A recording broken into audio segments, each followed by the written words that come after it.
Joan Baez ha pasado toda su vida en el ojo público, celebrada como un ícono de la música folk y una activista valiente. Pero detrás de las canciones de paz y justicia se esconde una historia llena de dolor, traumas y luchas personales que pocos conocen realmente. Desde el abuso en su infancia y ser llamada una mexicana estúpida en la escuela, hasta su complicada relación con Bob Dylan y su batalla de por vida con problemas de salud mental. Ahora, con más de 80 años, finalmente está abriendo su corazón sobre los demonios a los que se ha enfrentado. ¿Qué ocurrió realmente detrás de escena en su legendaria carrera? Quédate con nosotros mientras descubrimos la desgarradora realidad de la vida de Joan Baez. Joan Baez nació el 9 de enero de 1941 en Staten Island, Nueva York, en el seno de una familia profundamente arraigada, tanto en la ciencia como en la religión. Sus abuelos fueron un sacerdote y un ministro, mientras que su padre, un científico, coinventó el microscopio de rayos X. Con una crianza tan académica y espiritual, podría parecer sorprendente que Baez eligiera la música como su camino. Pero su viaje estuvo impulsado por algo aún más fuerte que la tradición familiar. Mucho antes de que la música se convirtiera en su pasión, Baez se sintió atraída por otra causa: la justicia. Creciendo en Estados Unidos con raíces mexicanas, pronto fue consciente de los prejuicios raciales y la discriminación. Esta realidad la afectó profundamente a ella y a su familia, especialmente después de convertirse en cuáqueros, un grupo religioso dedicado a la igualdad, la honestidad y el pacifismo. Incluso en la secundaria, Baez ya estaba tomando una postura firme. Mientras estudiaba en la escuela secundaria Palo Alto en California, llevó a cabo uno de sus primeros actos de protesta. Durante un simulacro de ataque aéreo, cuando se suponía que los estudiantes debían salir rápidamente de la escuela, Baez se negó a moverse. Fue un momento pequeño pero significativo, una señal de lo que sería su compromiso de por vida con desafiar la autoridad y luchar por el cambio. La música pronto encontró su camino en su vida a través de un regalo, un ukelele que le obsequió un amigo de la familia. Aprendió 4 acordes, y eso fue todo lo que necesitó para empezar a tocar rhythm and blues. Pero sus padres estaban preocupados. Aunque apoyaban su amor por la música, temían el lado oscuro de la industria, en especial su conexión con la cultura de las drogas. A pesar de sus temores, la pasión de Baez no podía ser reprimida, sobre todo después de cruzarse con alguien que la inspiraría de formas que nunca imaginó. Su tía, al notar la profunda conexión de Baez con la música, decidió fomentar su talento. Cuando Baez era apenas una adolescente, su tía la llevó a un concierto del cantante folk y activista Pete Seeger. Ese momento lo cambió todo. Baez supo que la música era su destino y nunca miró atrás. Poco después de graduarse de la secundaria, su vida dio un giro inesperado. En 1958, su padre aceptó un puesto como profesor en el EMIT, lo que significó mudarse de California a Boston. Dejar atrás la escena bohemia de California no era lo ideal, pero había un lado positivo. Boston era el epicentro del renacimiento de la música folk. Era el lugar perfecto para que Baez comenzara su carrera, aunque su inicio no fue nada glamoroso. Su primer concierto real fue en el Club 47, un pequeño café. El público, apenas 8 personas, sus padres, su hermana, su novio y algunos amigos cercanos.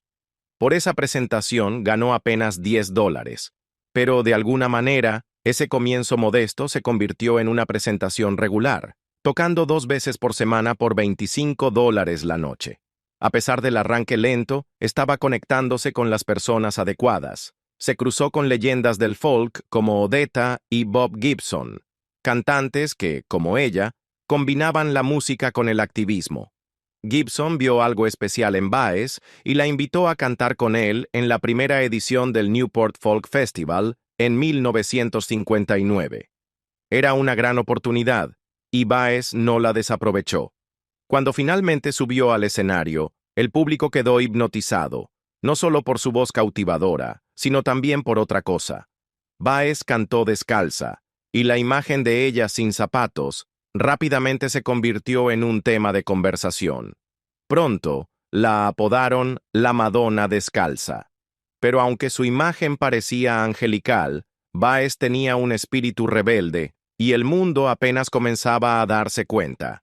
Baez nunca fue de quedarse callada ante la injusticia. Su música y activismo iban de la mano.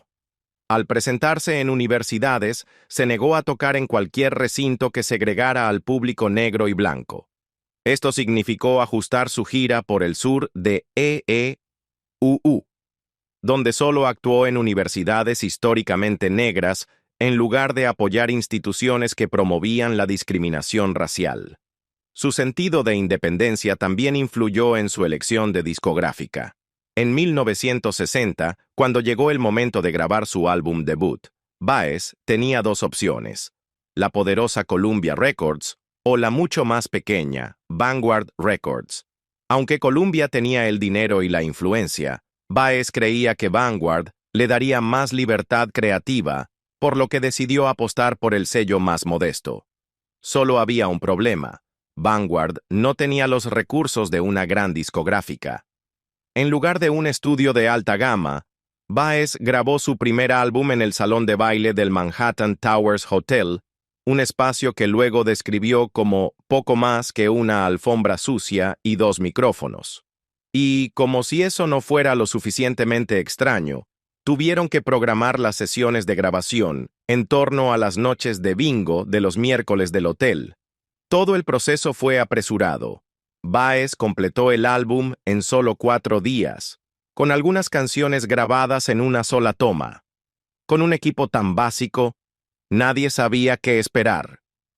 Cuando el álbum, titulado simplemente Joan Baez, fue lanzado, un crítico comentó que algunas canciones sonaban como si estuvieran siendo interpretadas por primera vez, quizás sin darse cuenta de que el proceso de grabación había sido casi improvisado.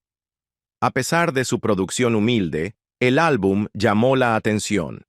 No fue un éxito instantáneo, pero fue suficiente para poner a Baez en el mapa y conseguirle más presentaciones en vivo. El 5 de noviembre de 1960, Joan Baez ofreció su primer concierto en Nueva York en el 92 Street EU, y no se presentó en un gimnasio sudoroso, sino en un espacio de actuación de renombre que más tarde albergaría a leyendas como Joan Rivers y Paul McCartney. El espectáculo debió causar una gran impresión, porque su siguiente presentación en Nueva York llevó las cosas a un nivel completamente nuevo. Un año después, Baez actuó en el Town Hall de Manhattan, pero esta vez hubo una gran diferencia. El espectáculo estaba completamente agotado. Cuando vio las letras SRO impresas en el programa, trató de adivinar su significado. ¿Sold right out? ¿Vendido por completo?, preguntó. Su manager la corrigió rápidamente.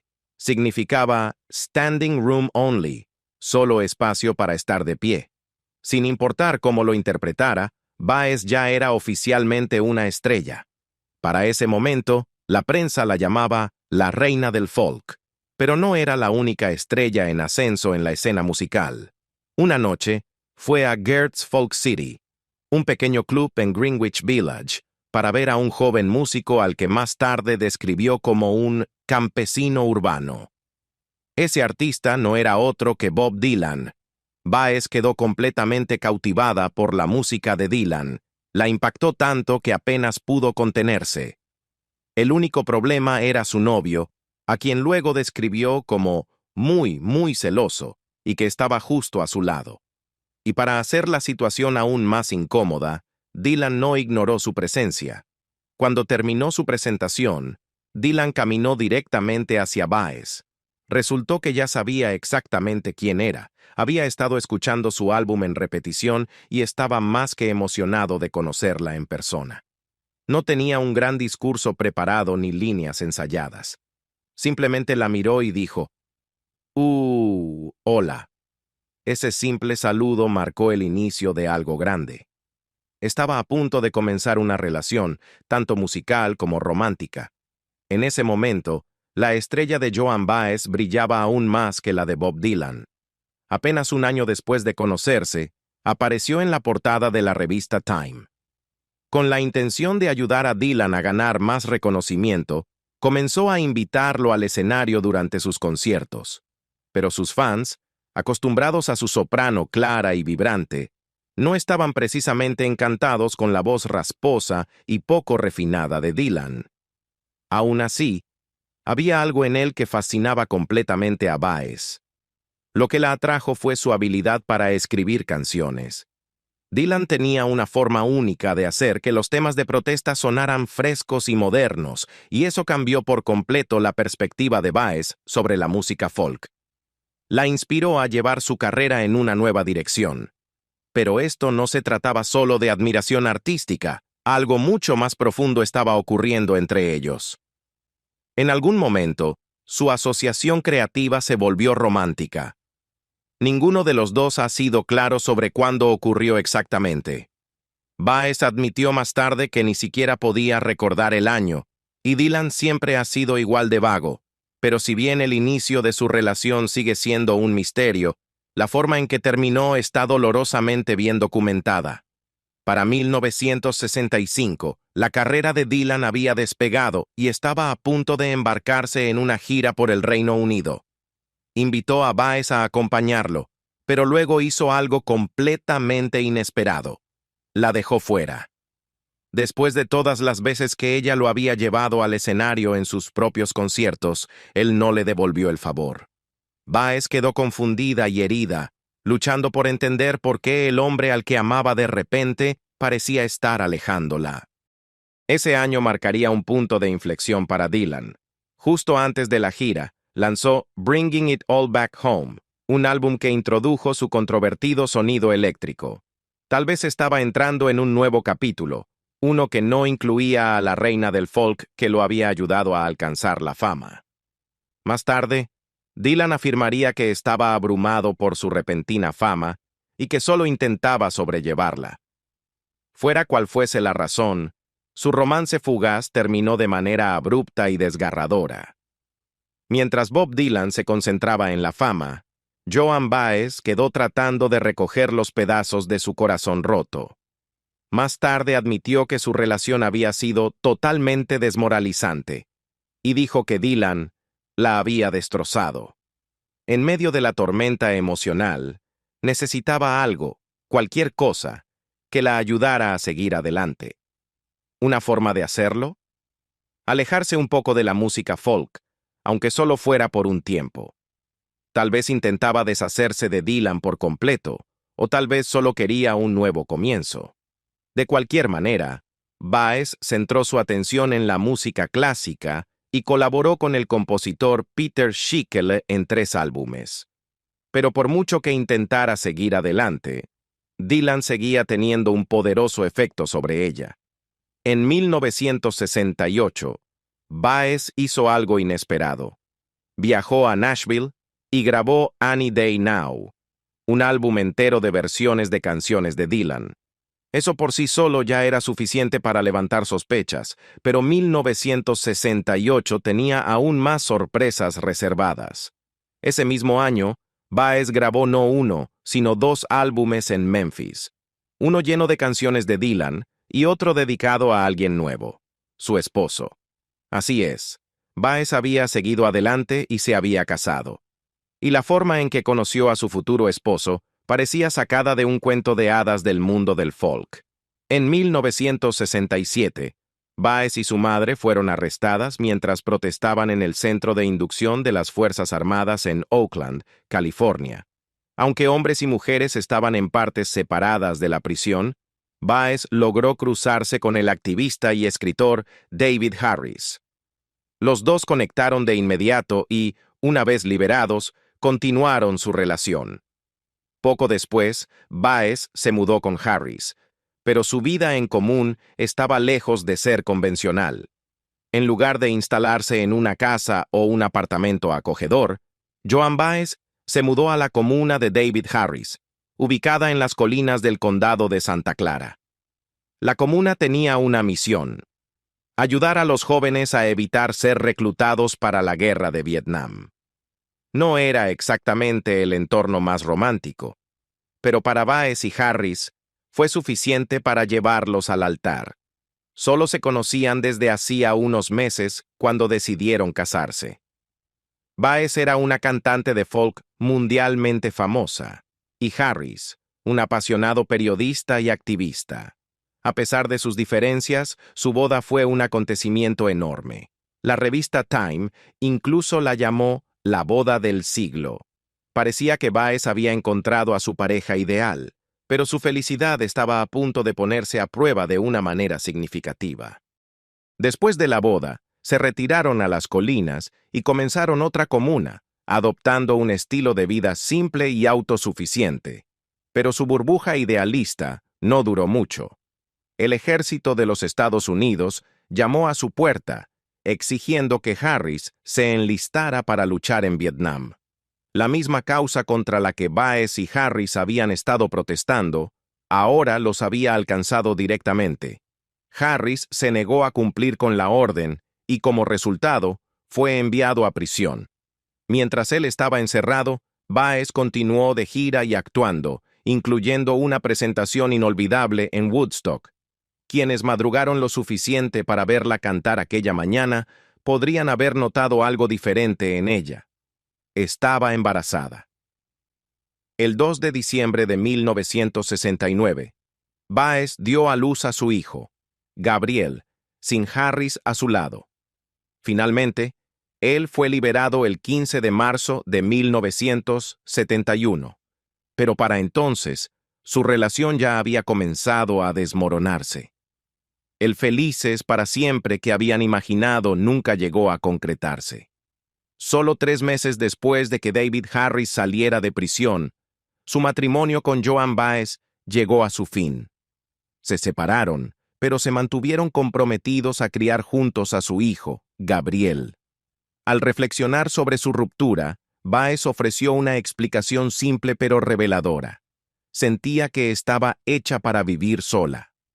Con su matrimonio en el pasado, Baez no se refugió en la soledad tranquila, sino que se sumergió de lleno en el corazón del conflicto político. Desde 1964, había expresado abiertamente su oposición a la guerra de Vietnam. No solo hablaba del tema, sino que actuaba en consecuencia. Alentaba a la gente a resistirse al reclutamiento, se negaba a pagar impuestos que financiaran la guerra y fundó el Instituto para el Estudio de la No Violencia. Incluso utilizaba sus conciertos como plataforma para instar a los jóvenes a evitar ser enviados a luchar. Pero en 1972, Baez llevó su activismo un paso más allá. Se fue a Vietnam. El Comité Vietnamita de Solidaridad con el pueblo estadounidense la invitó a presenciar de primera mano la devastación de la guerra. Llegó a Hanoi poco antes de Navidad, con la intención de pasar allí las fiestas. Lo que no anticipó fue vivir uno de los bombardeos más brutales de la guerra. En la víspera de Navidad, mientras Baez cantaba The Lord's Prayer, la noche se vio interrumpida por el sonido de bombarderos que se acercaban. El ejército estadounidense había enviado aviones Phantom y, aún más aterrador, B-52 para lanzar explosivos sobre Hanoi. Las sirenas de ataque aéreo sonaban mientras la ciudad era atacada. Los bombardeos duraron del 18 al 30 de diciembre, con las fuerzas estadounidenses lanzando 100.000 toneladas de explosivos, una operación tan masiva que un oficial estadounidense la calificó como la mayor operación aérea en la historia de la guerra. Cuando Baez finalmente salió de su refugio, se encontró con una escena aterradora. Baez y sus compañeros activistas vieron la devastación con sus propios ojos. Los bombardeos habían reducido hogares y edificios a escombros, y la pérdida de vidas era abrumadora. Conmocionada pero agradecida de estar viva, Baez no dudó en señalar culpables. Condenó al ejército estadounidense por la destrucción, pero no se detuvo ahí. Más tarde, Baez pagó anuncios de página completa en 4 de los principales periódicos de EEUOU, criticando no solo la guerra, sino también al propio gobierno vietnamita. Su decisión sacudió al movimiento pacifista y no todos estuvieron de su lado. Una de sus críticas más vocales, Jane Fonda. En ese momento, Fonda era una de las activistas más prominentes en contra de la guerra de Vietnam y discrepaba ferozmente con la postura de Baez. La disputa entre ellas se hizo pública, pero lo que muchos no sabían era que Baez y Fonda tenían una historia personal en común. Su amistad comenzó de la manera más inesperada. En 1967, Fonda estaba en Roma filmando Barbarella y viviendo en un castillo con su entonces esposo, el director Roger Vadim. Un día, mientras estaba en la cocina preparando gazpacho, Baez apareció de repente. Sin dudarlo, Baez tomó las manos de Fonda y le dijo que eran hermosas. Fue una introducción extraña, pero memorable, y desde ese momento nació una amistad. Por supuesto, Fonda no fue la única figura famosa que se sintió atraída por Baez. A principios de los años 80, Baez tuvo un breve pero significativo romance con un joven emprendedor apasionado por las computadoras, Steve Jobs. La relación fue lo suficientemente seria como para que Jobs considerara pedirle matrimonio. Pero al final, sus diferencias se interpusieron. Baez, que ya era madre, no estaba interesada en tener más hijos, algo que terminó siendo un factor decisivo para Jobs. Debido a que Baez siempre ha estado profundamente involucrada en cuestiones sociales y políticas, algunos asumen que no tiene mucho sentido del humor. En 1986, Saturday Night Live jugó con esta idea en un sketch llamado Make Joan Baez Laugh, en el que Nora Dunn la imitaba. Alerta de spoiler, sí, se rió. Pero para la verdadera Baez, la política no era un juego. Aunque siempre fue apasionada por el activismo, evitó alinearse con un partido político en particular, hasta 2008.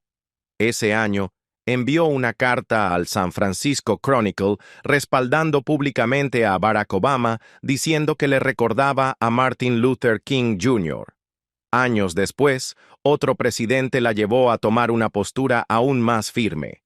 Baez pasó 27 años sin lanzar una nueva canción, pero en 2017 rompió esa racha por una causa que no podía ignorar. Escribió Nasty Man, una canción de protesta contra el entonces presidente Donald Trump, y la publicó en su página de Facebook. Ese mismo año, fue incluida en el Salón de la Fama del Rock and Roll, un reconocimiento que llevaba mucho tiempo esperando. Y cuando se trata de premios, Baez ha acumulado unos cuantos. En los últimos años, ha sido reconocida tanto por su música como por su activismo. Recibió un Grammy a la trayectoria, el Spirit of Americana Free Speech Award, y, en 2015, Amnistía Internacional la honró como embajadora de conciencia. Incluso Rolling Stone le rindió homenaje, colocándola en el puesto 189 de su lista de los 200 mejores cantantes de todos los tiempos. Joan Baez revela lo que nadie sabía sobre su vida. Fue devastador compartirlo, pero ahora estoy en paz. Joan Baez nunca ha tenido miedo de decir la verdad, y en Joan Baez, I Am a Noise, lo expone todo. Habla abiertamente sobre el abuso que sufrió en su infancia a manos de su padre. Recuerda cómo en la escuela la llamaban mexicana estúpida. Comenzó terapia a los 16 años. Durante 8 años, fue adicta a los ansiolíticos. Su relación con Bob Dylan la dejó profundamente afectada. Su vínculo con su hermana Mimi, también cantante, estuvo marcado por la rivalidad y los celos. Tuvo una pareja femenina durante 2 años, y durante décadas, luchó contra el trastorno de identidad disociativo, neurosis y ataques de pánico. A los 84 años, Baez sonríe cuando le preguntan por qué decidió revelar tanto, incluso cosas que ni sus seres más cercanos sabían. «Sabes, tengo más de 80 años y quería dejar algo verdadero», dice. Le di a Karen O'Connor, la cineasta, las llaves de mi privacidad, y no había marcha atrás. Si tenía dudas, ya había tomado la decisión. No podía deshacerlo. Habla desde su casa en Los Ángeles, a través de una videollamada con El País, reflexionando sobre el documental que lleva a los espectadores a lo más profundo de su vida y su alma. Sentada en su sala, rodeada de pinturas y una chimenea, Baez parece tranquila. Su corto cabello blanco enmarca su rostro y usa gafas con la confianza relajada de alguien que ya no tiene nada que ocultar. Ríe libremente y, de vez en cuando, entona canciones en español, a pesar de no hablar el idioma. Es evidente que compartir estas verdades tan personales ha sido un alivio para ella.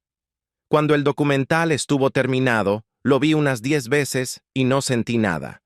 Luego me di cuenta de que me estaba protegiendo. Había demasiada tristeza, demasiadas confesiones. Un día decidí bajar la guardia, hice palomitas, me senté y lo vi de verdad. Fue devastador, pero ahora estoy en paz. Más allá de sus confesiones, I Am a Noise también reafirma a Baez como una figura cultural monumental.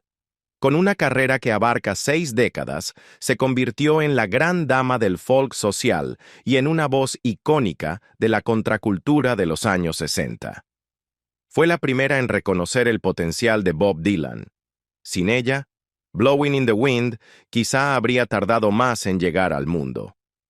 Estaba en Gaird's Folk City en Nueva York cuando este chico desaliñado subió al escenario y comenzó a recitar sus letras, recuerda. Me quedé hipnotizada. Su talento me golpeó como una droga. Lo llevaba a mis conciertos, lo subía al escenario y la gente lo abucheaba. Les rogaba, por favor, solo escúchenlo. No tardaron en cambiar de opinión. Dylan y Baez se convirtieron en uno de los dúos más fascinantes de la música folk.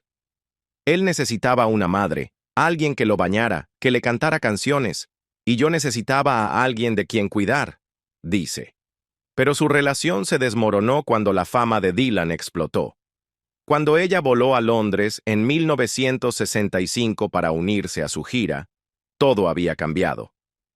Creo que cuando Bobby se hizo famoso, pasó la página y dejó atrás a muchas personas, dice en el documental. Ocurrió tan rápido. El torbellino de drogas, egos y la arrogancia del estrellato la asfixiaba. Ellos estaban en otra dimensión. Yo era la rara del folk que iba de colada. No pertenecía allí. Fue horrible. A medida que su fama crecía, Baez se volcó en el activismo, convirtiéndose en un pilar de los movimientos sociales de la época. El documental I Am a Noise incluye imágenes impactantes de ella marchando junto a Martin Luther King Jr., protestando contra la guerra de Vietnam y escoltando a niños negros a escuelas segregadas mientras era amenazada por el Ku Klux Klan. También hay momentos profundamente emotivos, como cuando madres negras pobres, conmovidas por su valentía, abrazan a una joven Baez en señal de gratitud. Pero detrás de su fortaleza pública, Baez luchaba con batallas privadas. De adolescente, acudió por primera vez a un psicólogo, quien le dijo a sus padres, su hija carga con numerosos problemas emocionales, sentimientos de insuficiencia, un complejo de inferioridad. Estos síntomas podrían ser señales de un trastorno psicológico y emocional más profundo. Mirando hacia atrás, Baez reconoce que la salud mental no era un tema que se discutiera abiertamente en su familia. Estábamos todos demasiado locos como para hablar de ello, dice con una sonrisa irónica. Eran los años 60, un torbellino de Vietnam, el reclutamiento, la lucha por los derechos civiles. Lo bueno era que si eras músico, siempre estabas ocupado. No había tiempo para nada más. En I Am a Noise, describe lo que llama su sentencia eterna. Sabía que después de pasar un buen rato me vendría abajo. Y así en un bucle infinito. Aunque ha encontrado maneras de manejarlo con los años, admite que aún persiste. Hoy en día, Joan Baez admite que ha hecho las paces con Bob Dylan, al menos en un sentido espiritual. No han hablado en décadas, pero no guarda resentimiento. No estoy molesta. Tuve lo mejor de él, dice. Nos dio tanto con sus canciones. Cuando finalmente sentí que lo malo se había desvanecido, le escribí una carta. Le dije, gracias por los años 60. ¿Qué canciones escribiste? Gracias por nuestra relación. Lo único que siento ahora es gratitud. Todavía espera una respuesta. Baez es 4 meses mayor que Dylan, aunque a estas alturas eso apenas parece importar. Cuando dice que le dio a la directora de I Am a Noise las llaves de su privacidad, lo dice en sentido literal. En una habitación de su casa, Baez ha conservado cientos de recuerdos personales, incluidas grabaciones en casete de las sesiones de terapia de toda su familia. A los 50 años, se sometió a hipnosis para recuperar recuerdos, una decisión influenciada en parte por su hermana Mimi, quien le había confesado que había sido abusada por su padre. En 1991, Baez escribió una carta a sus padres, revelando una verdad dolorosa que había guardado durante mucho tiempo. Queridos mamá y papá, comienza en el documental, ha llegado el momento de decirles la verdad, la cual me he negado a contarles hasta ahora. Luego acusa a su padre Albert de haber abusado de ella. Él lo negó, argumentando que algunos psiquiatras implantan falsos recuerdos en sus pacientes.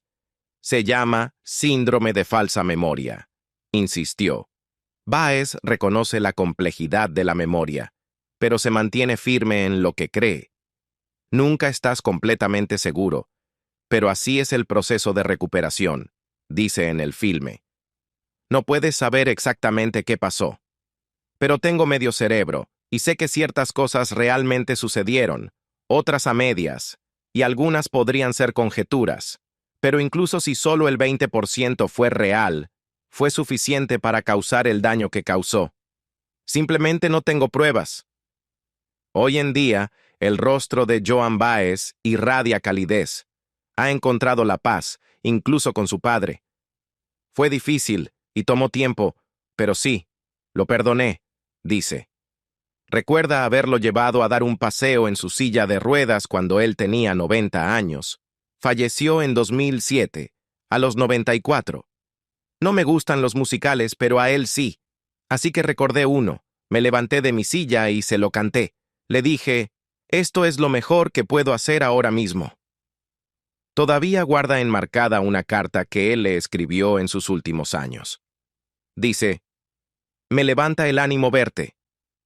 No solía decir cosas así cuando era más joven, pero cuando envejeció, sí lo hizo. De los 5 miembros de su familia, sus padres y 2 hermanas, ella es la última que queda. Responde con humor cuando se le pregunta cómo logró dejar su adicción de 8 años a los ansiolíticos. Bueno, honestamente, la persona responsable de que los dejara fue el presidente Carter, dice con una carcajada. Prohibió esas maravillosas pastillas y ya no podía conseguirlas en ningún lado, así que las dejé. Baez, quien pasó toda su vida luchando contra la injusticia, observa el estado del mundo actual con tristeza. No creo que nadie pudiera haber escrito un mejor guión para el auge del fascismo moderno. ¿Quién hubiera pensado que ese idiota de Trump, respaldado por seguidores aún más tontos que él, llegaría realmente al poder? Lo llamo una avalancha maligna y trato de no quedar sepultada bajo ella encontrando mi lugar en todo esto. Para Baez, eso significa aferrarse a la paz donde pueda. Pienso en el cambio climático. Miro por mi ventana y escucho. 2/3 de los pájaros han desaparecido. Si permitiera que eso me rompiera el corazón, estaría paralizada. Así que salgo afuera, me siento en un campo y me concentro en un solo pájaro. No en todo el coro, solo en uno. Y es hermoso.